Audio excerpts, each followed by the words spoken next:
Be me, Alexandra, 34, Senior Director of Engineering Operations at one of the biggest tech companies in Silicon Valley. Worked my ass off for 12 years to get here. Started as a junior developer, dealt with countless microaggressions and condescending comments. Remember being the only woman in most meetings, having my ideas credited to male colleagues.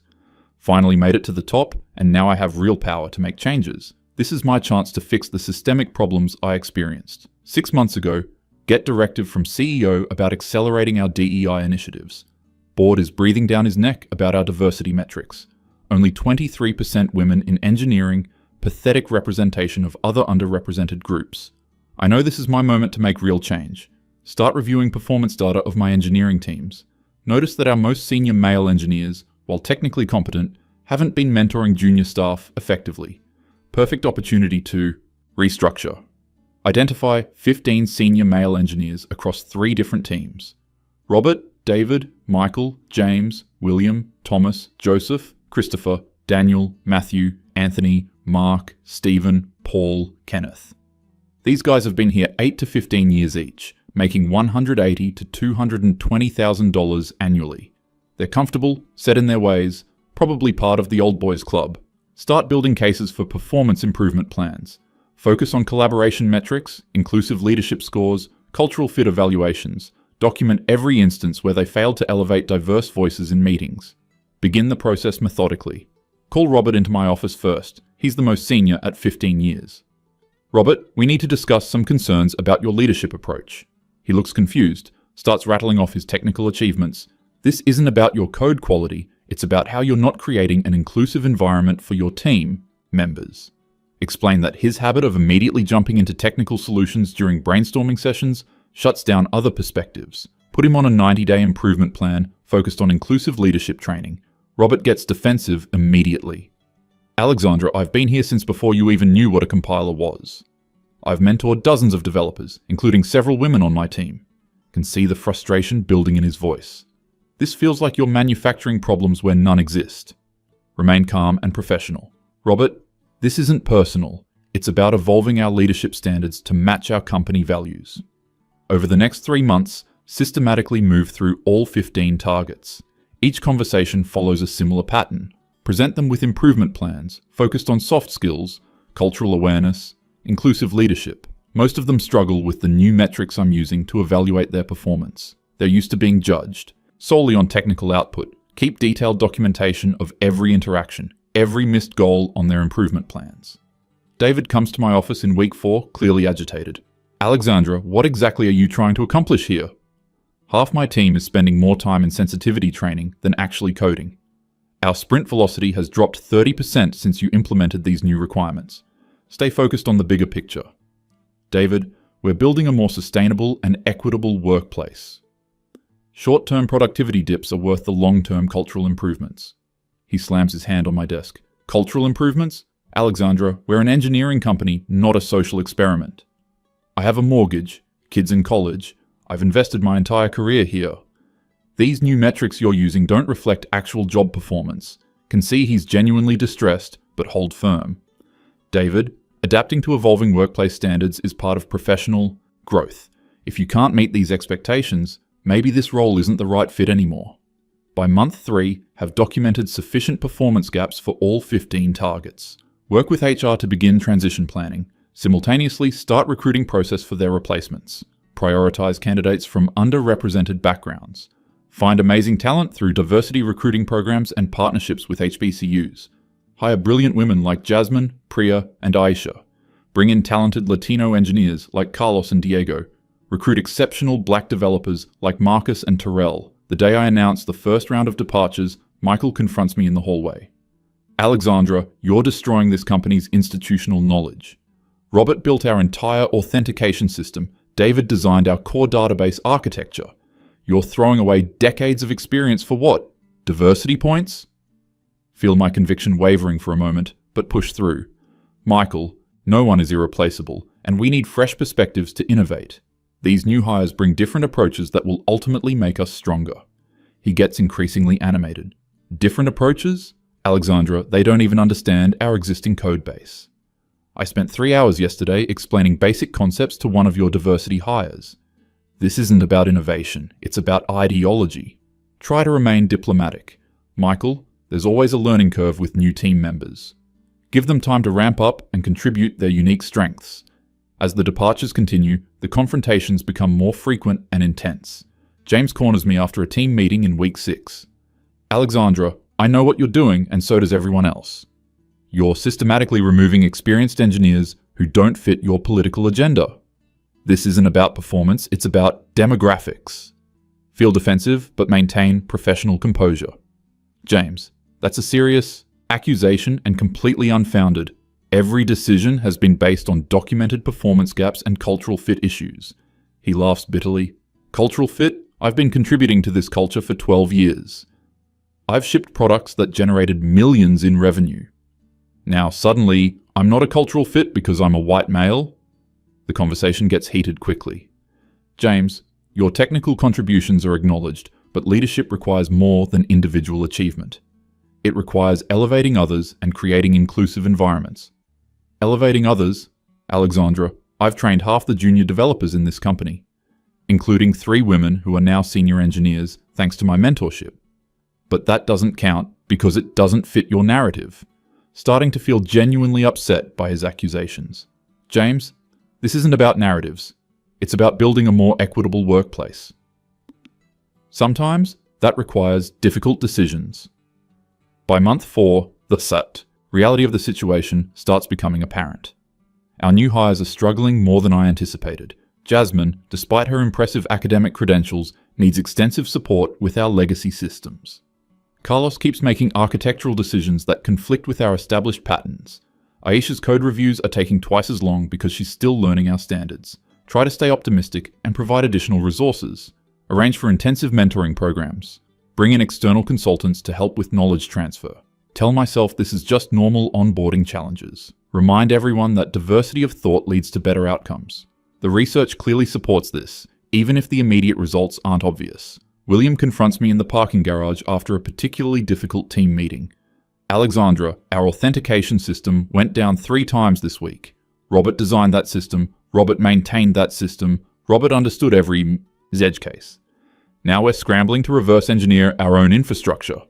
Try to project confidence despite my growing concerns. William, this is exactly why we needed to diversify our knowledge base. Having critical systems dependent on one person was always a risk. He becomes visibly frustrated. A risk?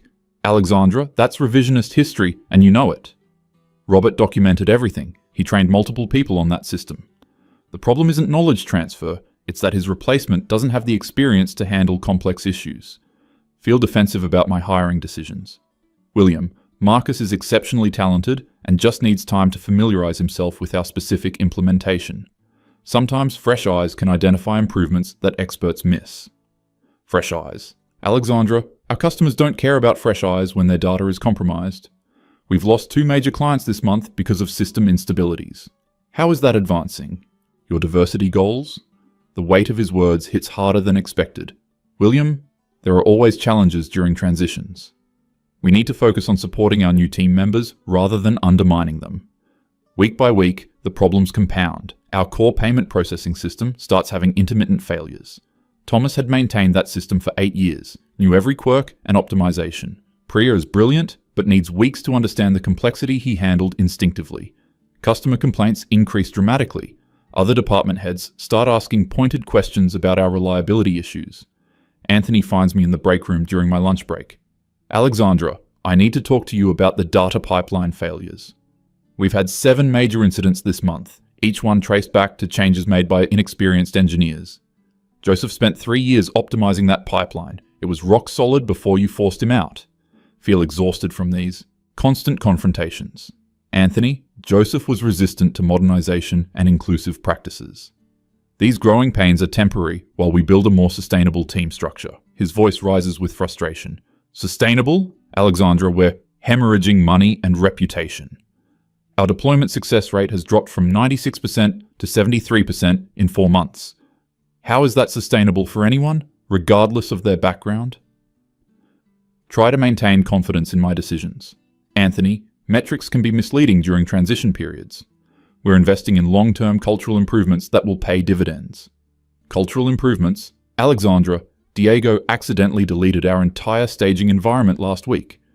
It took us 48 hours to rebuild what Christopher could restore in 20 minutes. This isn't about culture, it's about competence. Feel personally attacked and respond more emotionally than intended. Anthony, that's an isolated incident, and you're using it to justify your resistance to change. Diego is learning our systems and deserves support, not constant criticism. Month 5 brings the breaking point. Our flagship mobile application experiences a critical security vulnerability. The exploit gets discovered by external researchers and goes public. Major tech blogs pick up the story about our security failures. Stock price drops 12% in 2 days. CEO calls emergency meeting with all senior leadership, sitting in that conference room, watching our chief technology officer explain the timeline of failures. Each incident traced back to insufficient expertise in maintaining our complex systems. Realize that Mark, Stephen, Paul, and Kenneth collectively had 43 years of experience with our specific architecture. Their replacements, despite being talented individuals, lack the institutional knowledge to prevent these issues. After the meeting, Christopher approaches me in the hallway. This is the first time he's spoken to me since his departure was announced. Alexandra, I heard about the security breach. I know exactly which configuration caused that vulnerability. I fixed that same issue 3 times over the past 5 years. Feel a crushing sense of responsibility. Christopher, I'm sorry this happened, but we can't dwell on past approaches. We need to focus on building robust systems that don't depend on individual knowledge. He looks at me with a mixture of sadness and anger. Alexandra, you still don't understand what you've done. This isn't about individual knowledge, it's about experience and expertise. You can't shortcut years of learning by hiring smart people with different backgrounds. Technical competence doesn't have a gender or race, but inexperience does have consequences. Feel tears forming, but maintain professional composure. Christopher, I believe in the potential of our new team members. They just need time and support to reach their full capabilities. Time? Alexandra, how much time do we have before the next security breach? How many more clients will we lose while your social experiment plays out? You've sacrificed the careers of 15 experienced professionals for an ideology that's destroying the company. His words cut deeper than any previous confrontation. Christopher, calling it a social experiment is unfair and reductive. I'm trying to build a more inclusive and equitable workplace. Inclusive? Alexandra, you excluded 15 people based solely on their demographics. You destroyed careers, broke up teams that worked well together, dismantled institutional knowledge. How is that inclusive for anyone except the people who fit your preferred categories? Feel overwhelmed by the weight of his accusations. Christopher, those decisions were based on performance evaluations and cultural fit assessments. I followed proper procedures and worked with HR throughout the process. He shakes his head sadly. Alexandra, you know that's not true. You reverse-engineered justifications for predetermined conclusions.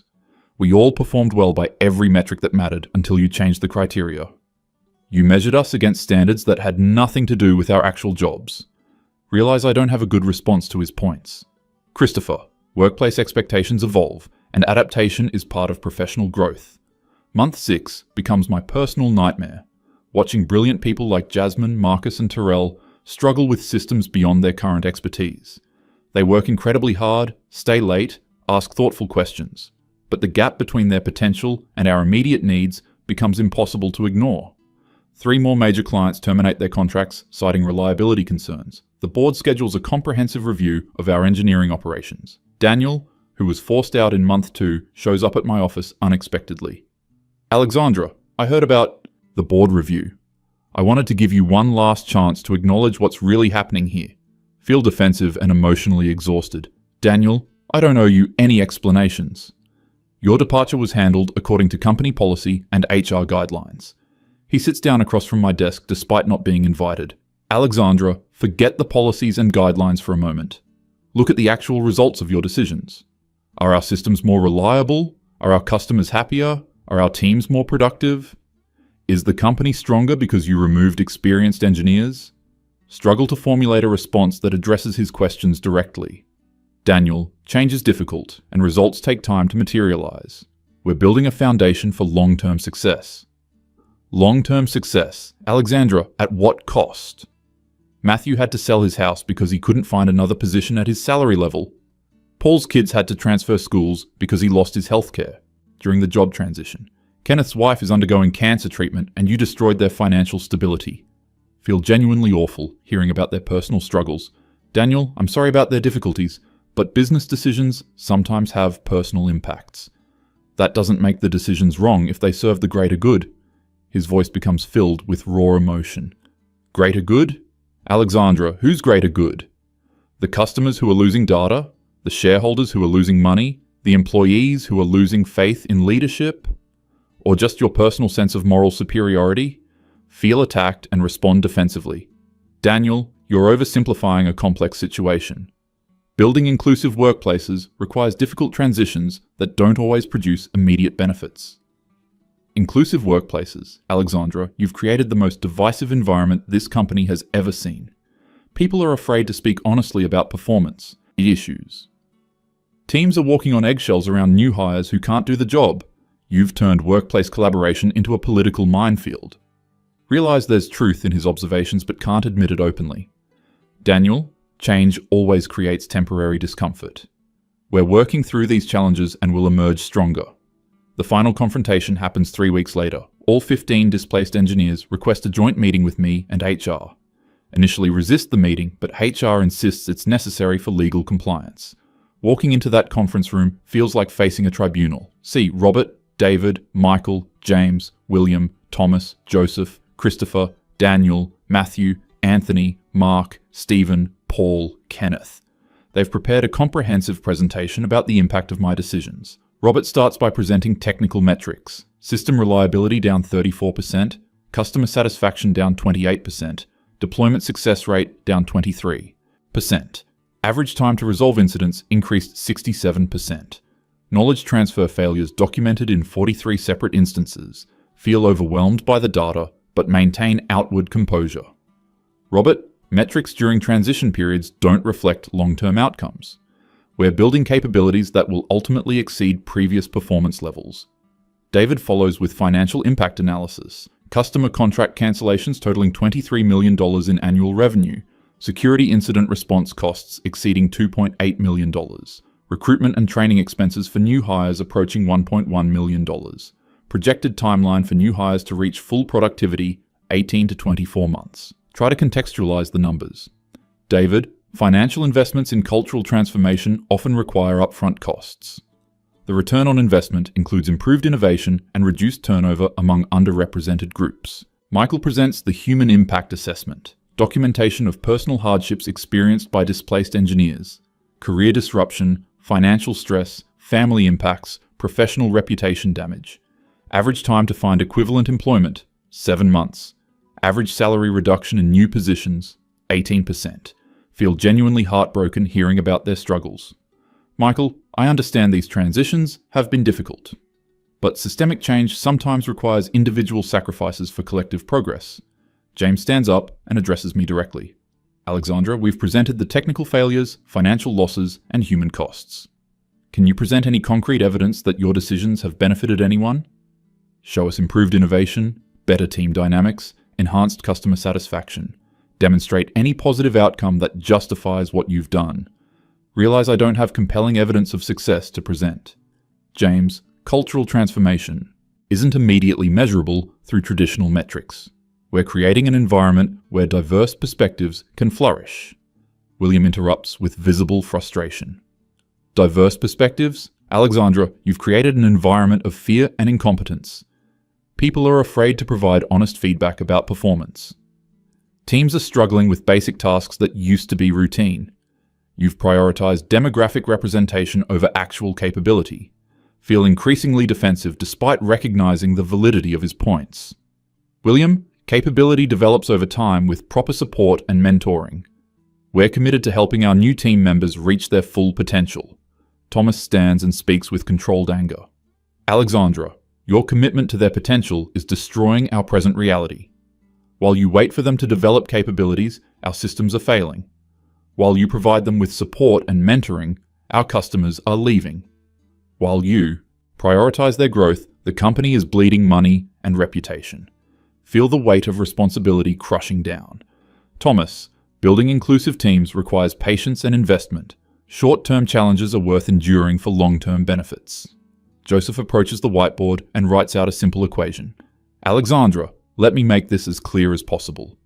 15 experienced engineers producing reliable results, replaced by 15 inexperienced engineers producing unreliable results, equals 1 failed diversity initiative disguised as progress. Try to respond, but words don't come easily. Joseph, that's an oversimplification that ignores the complex factors involved. Christopher stands up and faces me directly. Alexandra, we're going to ask you one final question. Knowing what you know now about the results of your decisions, would you make the same choices again? Feel cornered and emotionally overwhelmed? Christopher, I believe in the importance of creating equitable workplaces. Progress sometimes requires difficult decisions that aren't immediately popular. Daniel shakes his head. Alexandra, that's not an answer, that's a deflection. We're asking about results, not intentions. We're asking about outcomes, not ideology. Would you destroy 15 careers and damage the company again for these results? Feel tears forming, but fight to maintain composure. Daniel, I stand by my commitment to diversity and inclusion. Building equitable workplaces is worth the challenges we're experiencing. The room falls silent for a long moment. Robert finally speaks. Alexandra, your commitment to diversity might be genuine, but your execution has been a disaster for everyone involved, including the people you thought you were helping. Our new colleagues are set up to fail in an environment beyond their current capabilities. You've created a situation where everyone loses. Feel completely overwhelmed by the truth in his words. Watching these new employees struggle despite their best efforts. Seeing the company suffer through preventable failures. Recognizing the personal costs imposed on experienced professionals. Knowing that my ideological commitment has created practical disasters, but still unable to publicly acknowledge the failures. Robert, I appreciate your perspective, but I can't abandon my principles. Sometimes leadership requires making unpopular decisions for the greater good. They file out of the conference room one by one, leaving me alone with the crushing weight of reality. Spent the last 6 months defending decisions that have objectively failed, destroyed careers, damaged the company, hurt the people I thought I was helping. But admitting failure feels like betraying everything I believe about justice and equality. Continue publicly defending my choices while privately watching everything collapse. Knowing that my ideological certainty has created a disaster I can't fix, but unable to acknowledge the truth because it would undermine everything I've worked for. Trapped between my principles and the devastating reality they've created.